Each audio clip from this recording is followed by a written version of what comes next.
Hey, yo, man. All right, well, welcome back. It's that guy, as blue as it gets. Already know, like it, hate it. Here with the little recap of episode 5 of Hard Knocks off season with the New York Football Giants. First season is kicking off, if you ain't know, but the Giants are here.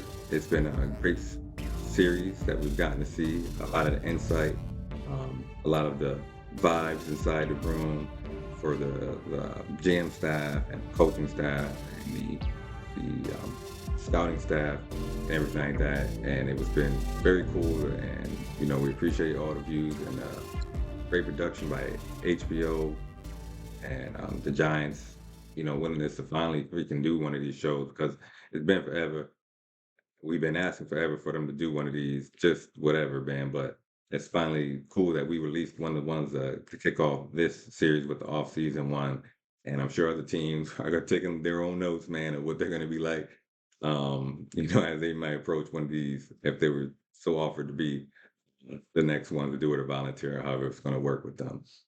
Um, yeah, so it was a short episode though. The last one, episode 5 here.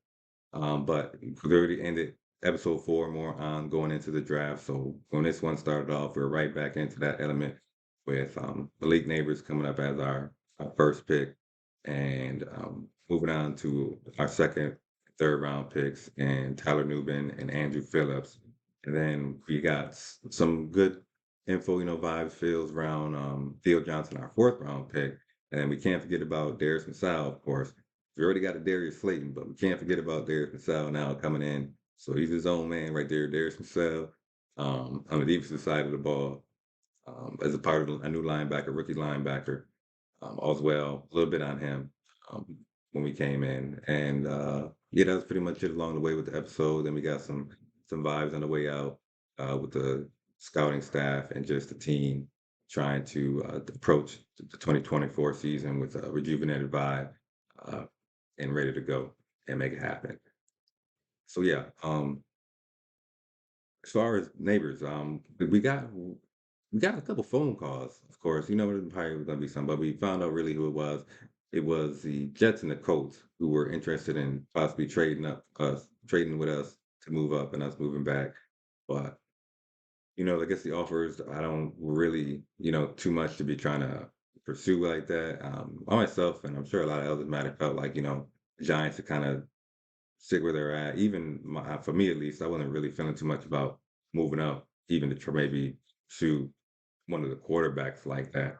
I don't think it was really the move to make as far as us with the team and trying to build. So the Giants really had that emphasis themselves when it came down to like keeping their picks and making their 6 selections along the draft and being happy at the 6th spot there with the potential to get Roma Dunze or Malik Neighbors. And of course, we got Malik Neighbors here, our number 1 pick. Boom, let's get it.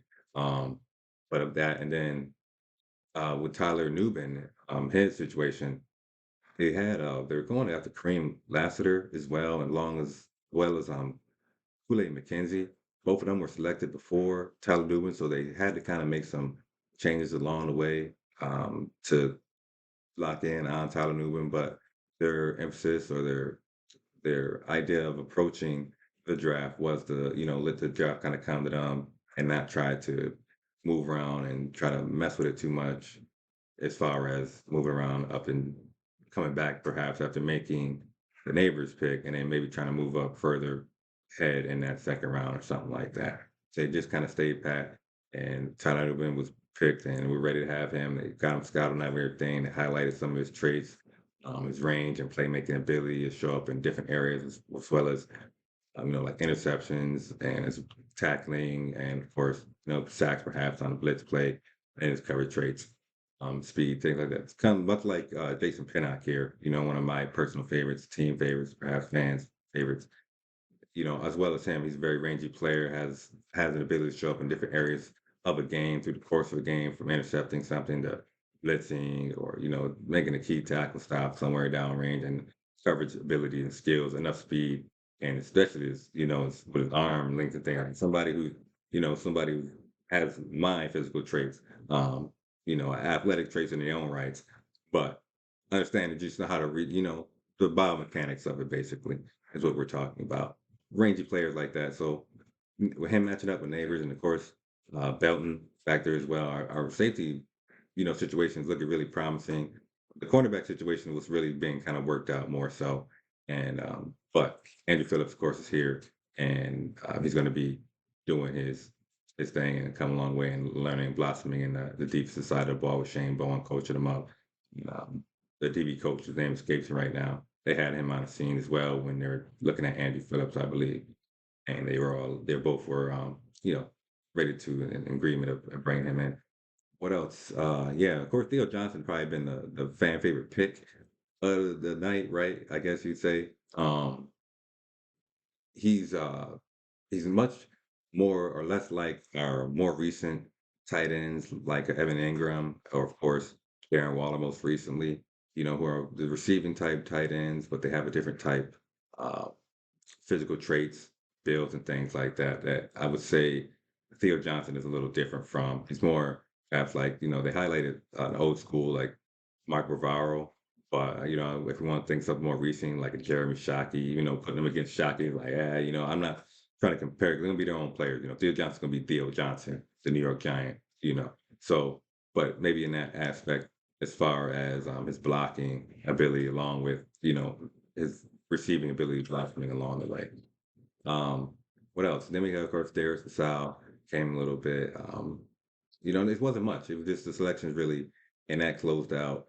And the second half have probably been the Joe Shane sitting down with some of the coaching, not the coach staff, but the scouting staff, and just kind of giving that a end of year review, but kind of an end of year appreciation thingy, where he sat down and just went over some of the, points that, if they're because they have questions about, moving on and becoming assistant GMs and the GMs like themselves, much like Brandon Brown, of course, or Joe Shane as well. And so he was sitting down, kind of giving those, showing his appreciation of everything they provided along the way, and saying all that good stuff.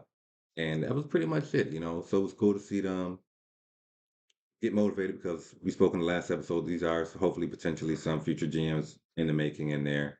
Because then we have talent inside that scout room and everything else that, of course, is going to translate into better talent acquisition and better coaching staffs and everything else along the way here. As we go into 2024, man, it's speaking of training camp because the episode itself kind of closed out with training camp and, the narrative kind of presenting the Giants stepping into 2024 with a rejuvenated vibe and a new approach to how we're taking in the season and approaching things like the offense, trying to jumpstart the offense, be a more potent offense, things like that. So, boom, we'll talk about training camps a little bit. I guess fit that in here as well. The first week is already passed. We're into the second week, really. But as far as myself, how I go through the training camp into the preseason because we're waiting for week one as always when the season starts. But the training camp thing we can't practice is good to get the schemes down, get the practice reps in, get the routes down, get the practice and timing with the receivers from the quarterback down, the offensive line, learning the new coaches like Carmen Brasillo's new emphasis on how they're going to be, when pressures come in, how they on the line are going to be attacking it. But at the same time, we do have more of emphasis, or he has more of emphasis on the players, offensive linemen themselves, having more input on how they like the blocking scheme to work. So that's all it's going to be. It should be more of a cohesive thing there, at least for the offensive line, and hopefully everybody, as far as everybody in the team, is healthy and ready to go. That's what's going to be most important for the week one and ready to go and have everybody out there.